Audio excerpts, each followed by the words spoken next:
The second component is one of attribution, because in a world of fake news and plausible deniability, this starts to really matter. And our ability to recognise an attack and identify who's behind it will be key to the timeliness and effectiveness of our response. This almost certainly will require investment. Attribution is not as easy as it seems. Take the shoot-down, the MH17 shoot-down as an example. Thirdly, our deterrent options must be multifaceted in order to deliver agility and graduated severity. No longer can we view deterrence as simply the deterrent, which I think is what we were all brought up on, where deterrence was an all or nothing game. Nowadays, sub-strategic deterrent options will have huge utility in what we know to be a very ambiguous near future. Equally, we must not solely subscribe to the eye for an eye school of thought, when an attack or a potential attack can only be responded to in kind. Yes, of course, we could deliver a cyber attack upon a nation or an organisation that delivers a cyber attack on us, but there are plenty of other options available to us. And again, such a multifaceted approach as this will require doctrinal and conceptual underpinning, and our approaches to thresholds, our approaches to political risk appetites, our approach to operational risk appetites will need to be refined in the light of what I think is a very different world. Now, not all those options in those multifaceted, graduated severity world will be military in nature. Examples would be sanctions or diplomatic expulsions or plenty of other tools that are available to a state in order to deter. But many will be, and advantages in technology have delivered many more capabilities into our inventory, the use of which we must now think through in the context of modern deterrence. Cyber, both defensive and offensive, clearly plays a key role, and defensive cyber, of course, has a deterrent effect of its own, more of which later. But so does technological overmatch in all domains, on the battlefield, in space, and in the information sphere. We can no longer think of the military's contribution to deterrence as simply being a combination of CASD, yes, this big black thing under the Atlantic, and battlefield dominance. The future demands the military adopting a far more integrated, full-spectrum contribution, offering a wider scale of options to our politicians, and sometimes being in the lead and sometimes being supported. So it would be wrong to simply view deterrence through the lens of military capability. But in a world where deterrence starts to become more and more important, I would argue that the prominence of the military and defence as a lever of national security is about to increase.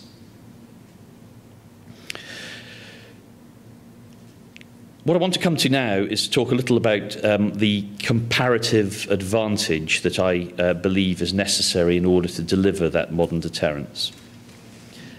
And if we do buy the argument that deterrence is about the ability to generate comparative advantage, then I think it would be wrong to leap straight into a capability versus capability debate.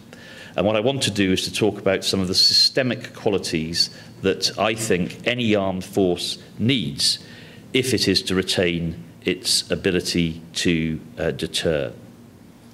I call them, and the future force concept, which is a about to be published piece of work from DCDC, calls them foundational elements, and I thoroughly subscribe to the profile that they're getting from within the department that I work in.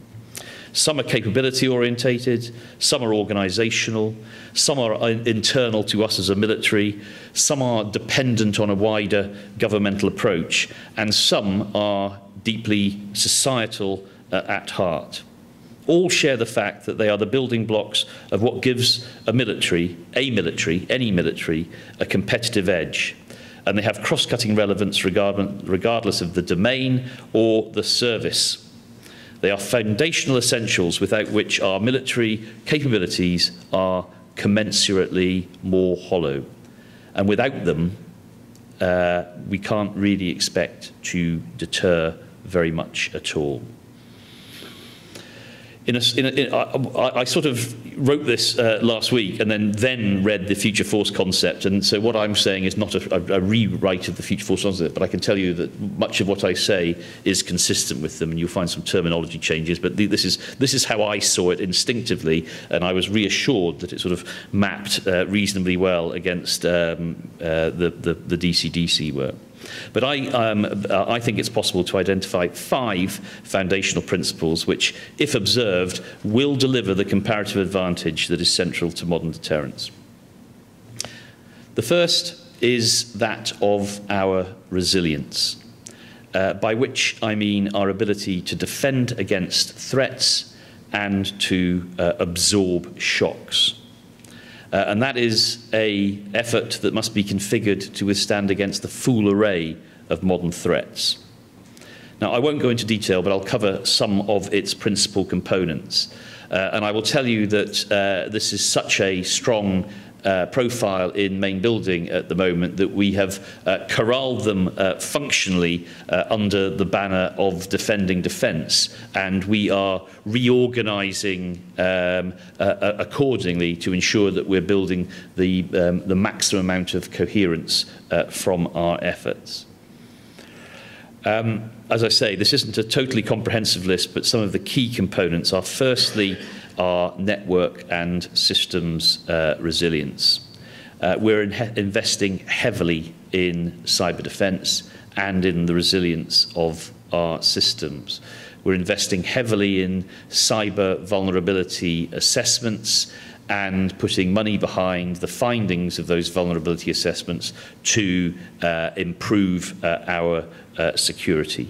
We're getting great support from the GCHQ-led National Cyber Security Centre, which has had quite a sort of public profile recently.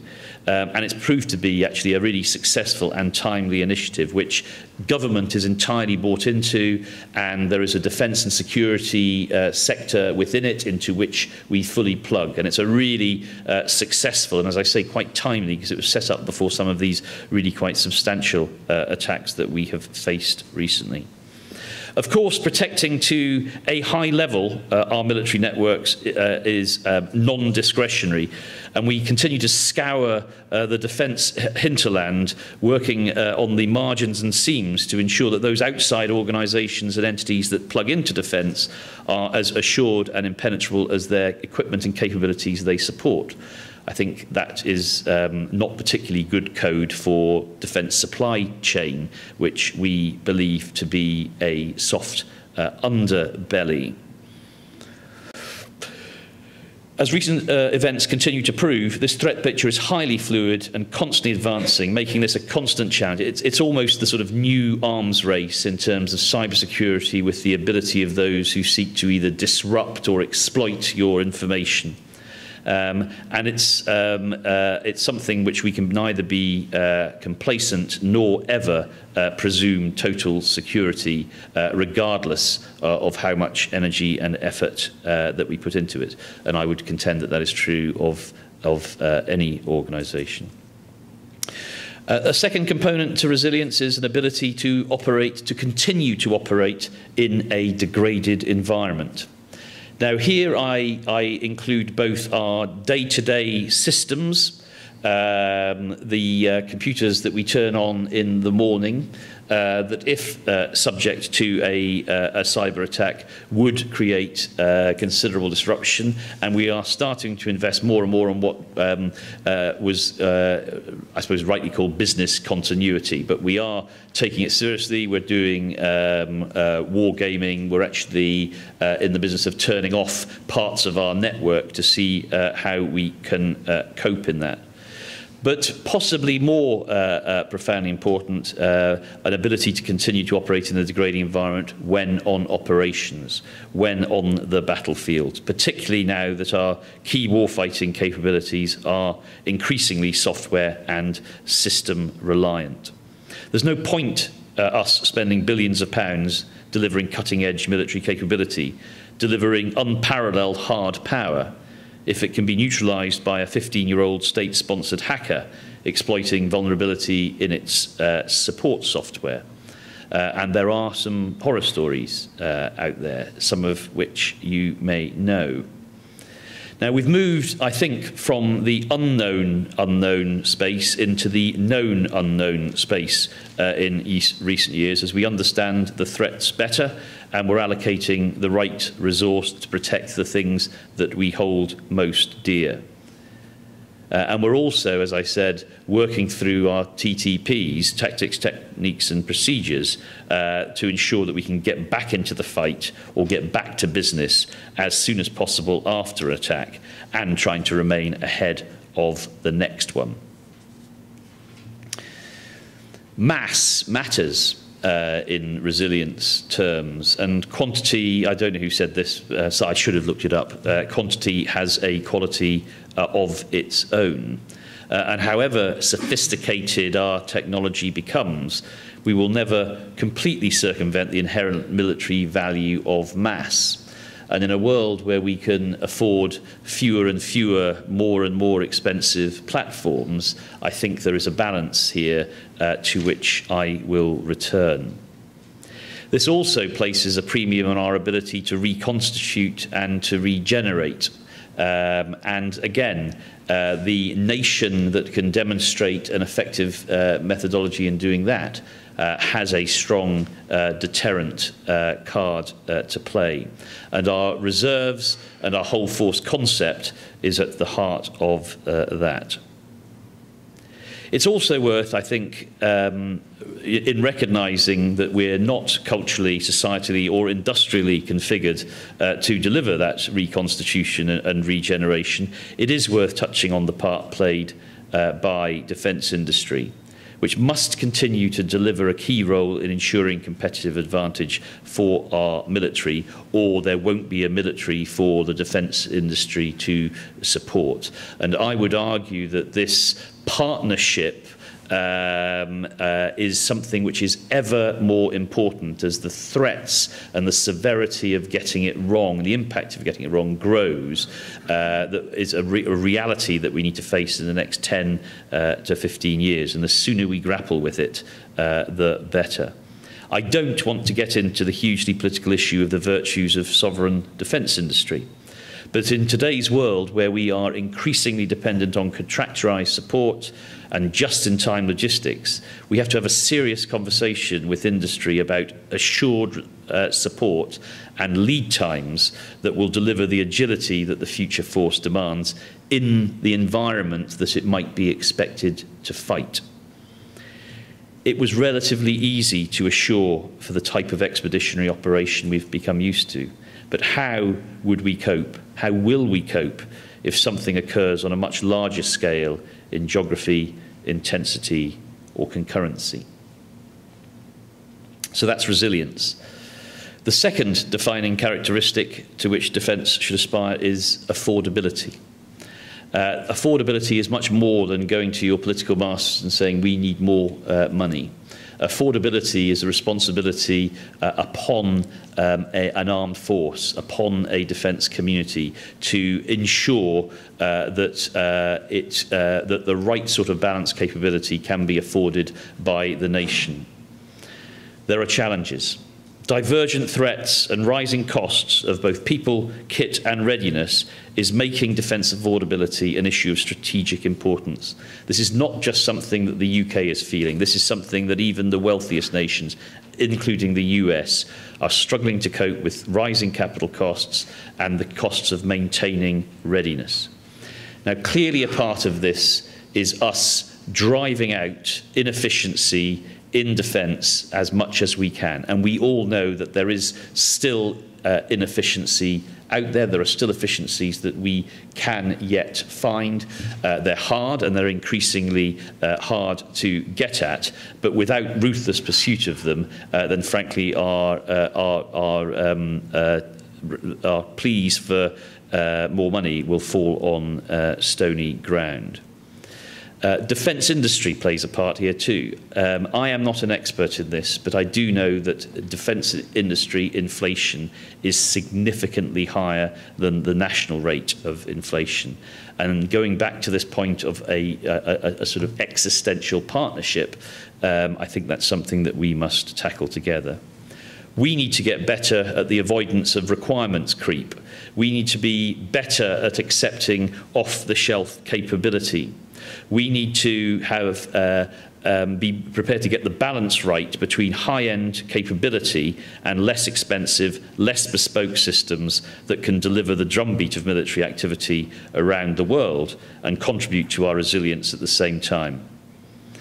Now, there's a challenge here, because divergent threats that I described at the very beginning demand different types of capability in their response.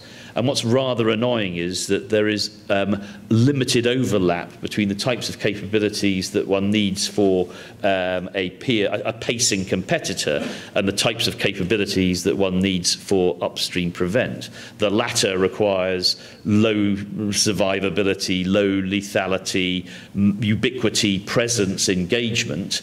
The other requires highly sophisticated equipment able to operate in a hugely complex environment, high levels of survivability, high levels of lethality, and the like, which means you get ever smaller.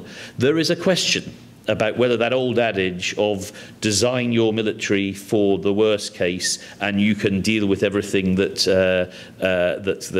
falls below that threshold is still valid. And it may be that we're starting to get into a game where we're designing a military which has a high-end element to it to deal with one threat, and also has, let's call it slightly flippantly, cheap mass to deal with the other. The Type 26, Type 31 debate starts to take you into that ground. I do wonder whether there are parallels in other domains.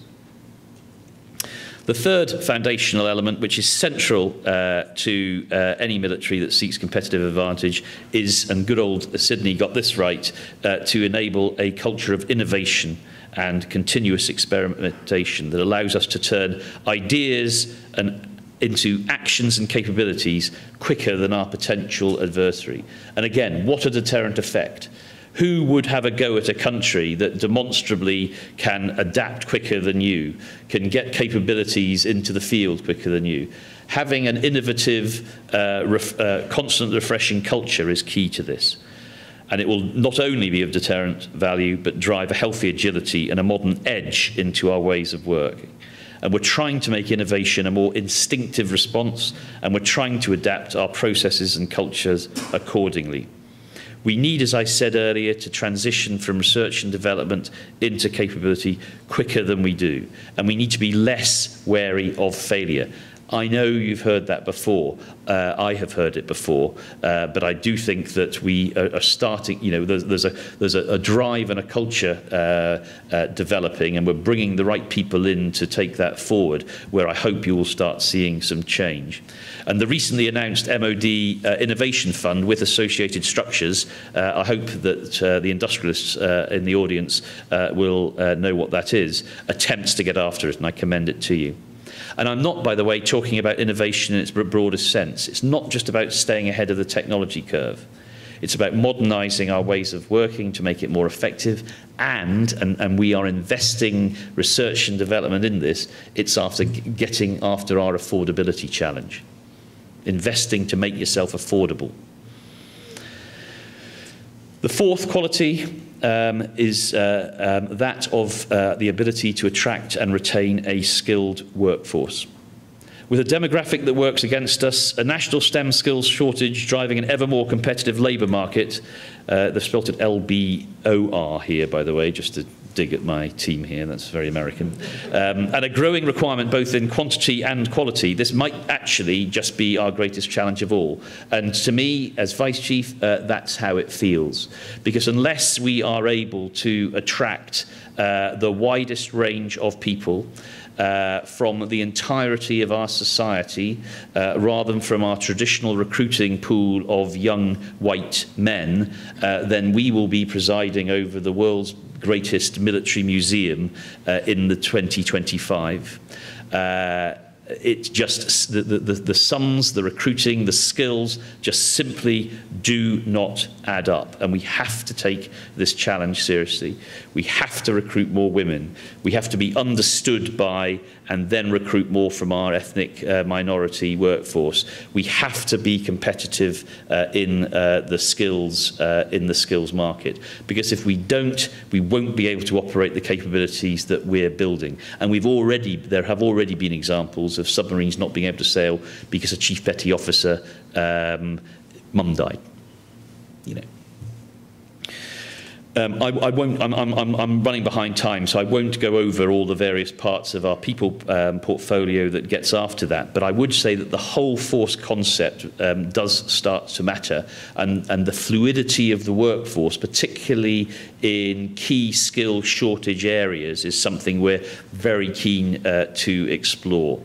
So this idea of it's not just about regulars, it's about regulars and properly incorporated, motivated reserves. It's about a civil service that is excited and shaped and motivated to do its job. And it's about an industrial sector that, yes, of course, will have a profit margin to take account of, but recognises that it's in its interests in the long term to be a supportive partner in what is an overall endeavour. And that's a conversation that we're having with sectors of industry, particularly on this idea of flexible employment and fluidity amongst the workforce. And boy, does diversity and inclusion matter. And anyone who thinks otherwise is in the wrong century. The last quality, and again I'll be quite quick because I am running behind, is the ability to interoperate with allies and partners.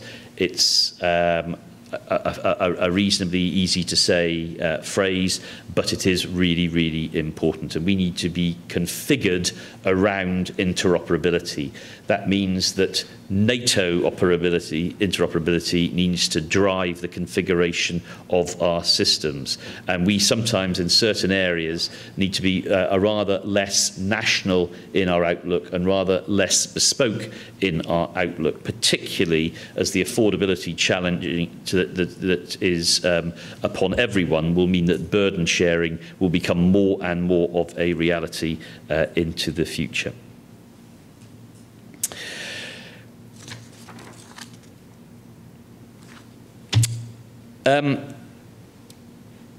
Let me now just talk in the last 10 minutes or so about the capability implications of what I've described. I'm really conscious I haven't even said the word aircraft, and I apologise, guys.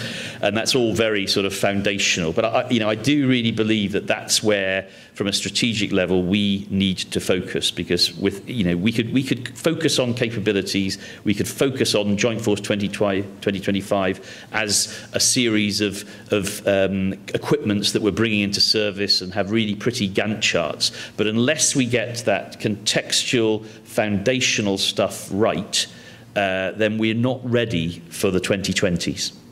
I can't put that more starkly. So let's just talk a little about the military capabilities and firstly recognise the fact that it has a role beyond the battlefield. And here we need to recognise that a good part of modern deterrence is about strategic deterrence. It's about holding at risk your adversity at the strategic level.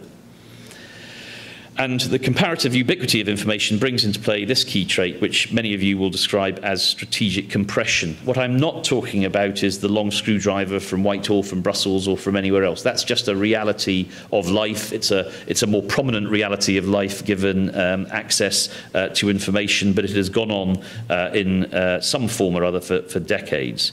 What I'm talking about is the fact that the instant accessibility of information has changed the delineation that we have got used to between the strategic, the operational, and the tactical.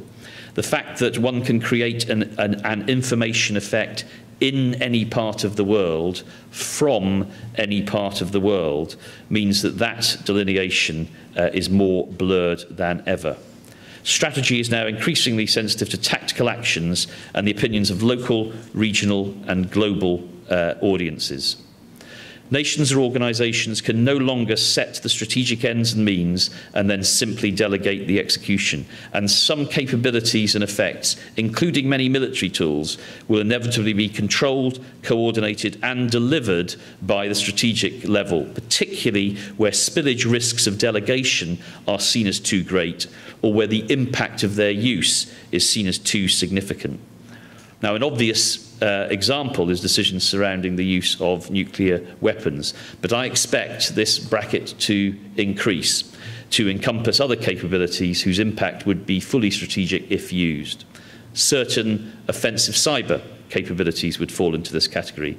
Perhaps some space-based or novel weapon systems might fall into this category.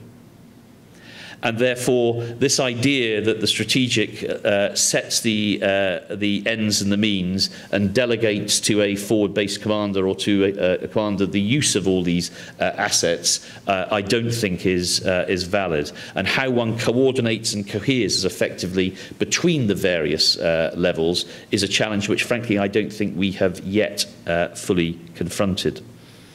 The other challenge is that the utility of some of these capabilities as part of the joint force in the joint battle space may well be limited, but they still require investment by defence in order to deliver what will be a national deterrent tool, in the same way, frankly, that nuclear is. Now, what I'm not saying is that established warfighting capabilities will diminish in comparison. But I do believe that the modern world brings many challenges to the nature of their employment. We talked about the quantity versus quality balance. We talked about resilience. These will matter for our capabilities on our battlefields. However, equally, our increased reliance on networks and systems must not become a dependency, and we have to feel comfortable operating in reversionary mode if these networks become degraded. Now, Joint Force 2025 is the manifestation of our conventional warfighting capability. At the moment, it is little more than a A4 piece of paper which describes the various capabilities. What we are in the process of doing is to try and build that into a balanced, complete, systemized capability, which starts to focus on it as a networked force. It starts to focus it on as a resilient force. It starts to focus on it as a sustainable force. And all those things are up arrows in resource terms that haven't been as factored into the future programme as they should be because of our pursuit of bits of metal and specific capabilities on that chart. There's a real challenge in how one develops that PowerPoint slide of capability and turns it into a joint warfighting force worthy of the name. But don't underestimate, and please don't think, because I haven't focused on that part of it, that I in any way underplay the importance of the ability to do so as a deterrent capability. If you can't deliver that, then almost everything else you do in the deterrent space is for naught. We have long lived with the joint environment. The joint environment has moved from a place where it was simply about environments working together tactically, land, air, amphibious operations and the like, into the orchestration of effect that transcends all environments. And we've recently set up a headquarters, the Standing Joint Force Headquarters, whose role it is to maintain skills in those very, very complex areas like full spectrum effects, network management, joint ISR collect, and many other functions that are new and novel and are symptoms of the information age. But we also need to wake up and smell the coffee and increase the number of domains from those traditional ones of air, sea and land by adding cyber and space. We toyed with the notion of also including information as a domain, but recognised that information is truly ubiquitous and more of a contextual reality than a domain in its own right.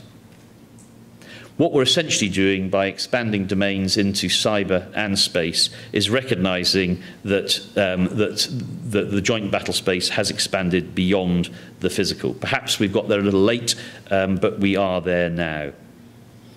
These two new domains really matter. They matter because they're fundamental to the concept of modern deterrence, and the dominance of one or other, however elusive, could prove decisive in any future confrontation. Secondly, they're critical enablers without which the conduct of more traditional joint operations is now almost infeasible. And thirdly, they are areas of potential systemic underinvestment, which if we don't elevate their status, we risk falling behind peer competitors who are unlikely to make the same mistake. Neither the cyber nor space domain are yet particularly instinctive to the broader Kirk, and I would include myself in that a year ago. And both rely on a relatively small band of enlightened brothers and sisters to maintain expertise and to act as a conscience within the system. But getting them right is vital, so I want to just go into them in a little bit more detail in my last few minutes. Cyber is the one where we've developed further and faster.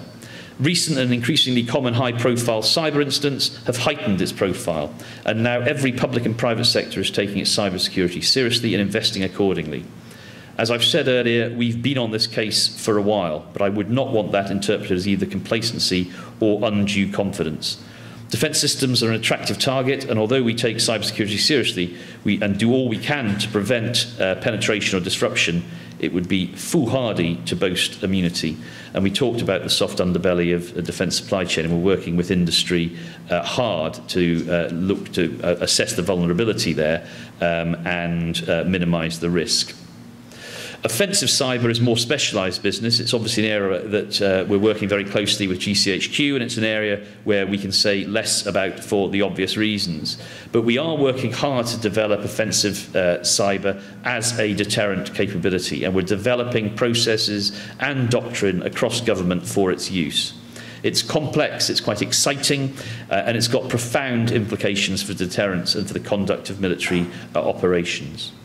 If we're to get it right, we must invest in the cyber workforce if we're to provide and retain the comparative advantage over those who seek us harm or to exploit our secrets. But this is another area of intense competition with the private sector. Cyber specialists are sought after people, and we're unable to compete on pay, and therefore our USP has to be about the virtues of duty, dare I say it, patriotism, and something about the excitement and access that life in the public sector gives you. Our workforce will have access to stuff unimaginable in the private sector. We're also seeking to provide a discernible and productive career stream for our cyber practitioners, and working with GCHQ to do so that we can create the biggest pool of practitioners that we can and give them a future. Moving on to space. As a domain, it's had comparatively less profile, but is arguably equally important to both strategic deterrence and to success on the battlefield. We have a growing dependence on it, certainly from a military perspective. Our timing, our navigation, our communications, our ISR, you know that. And increasingly, we may find it as a weapon base. And there's also dependency from a national and international perspective. It's pivotal in delivering services upon which most of the global economy depends. It's becoming more accessible. You know this. We'd like to think it's becoming more affordable, with pointed looks at certain individuals in the audience. And technological advantages and large growth in commercial space sector are improving both that accessibility and dependency. This reliance is understood by our adversaries, and they will develop means of exploiting vulnerabilities and degrading our space-enabled capabilities. Space is becoming more competitive and is becoming a war-fighting domain, and we need to work with partners to ensure that we are ready, both from a resilience perspective and from a deterrence perspective. And there's a massive scope for international collaboration that I know many of you in the room work on a day-to-day basis. Lots of good work already underway, but I have to say we are playing catch up on space, and if we take much more time in doing so, then we will be left behind. The 2010 SDSR referred to the need to increase our space resilience, and in 2014 we produced a national space security policy. 2015 provided for additional investment in space capabilities, but didn't really change the level of ambition. We really do need to do better. So we are now developing a defence space strategy. We are increasing collaboration with international partners. We are focusing clearly on the governance of our space efforts to ensure that there is clarity and accountability within it, and we are developing a cadre of space experts. Currently, most of them wear light blue. I hope that that will not always be the case. Space is a business for all. Our space strategy focuses on developing increased space situation awareness, improving the resilience of space support to operations, developing space service support and space control. And I've talked about the organisational implications of what we're trying to achieve, and it goes without saying that getting the right skills is a very similar challenge to that which I've outlined in the cyber domain. I'm going to sum up, and I'll sum up quite quickly. You would quite rightly look at the title of the lecture and claim that the Trade Descriptions Act could be brought into play. But I do think that, frankly, I'm not even sure that we as a nation will pick up this American term of multi-domain warfare. But what I hope I've done is to outline what the characteristics of that will be. I think I've looked at it in two contexts. Firstly, the sort of national and the societal and the defence-wide context about developing those foundational essentials without which there is very little point in having a military, and without which our deterrent effect will be severely compromised.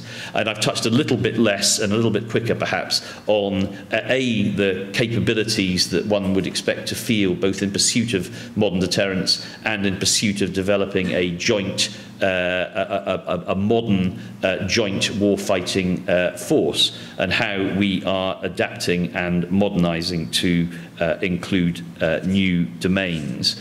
I also hope that I've set out a few challenges that exist.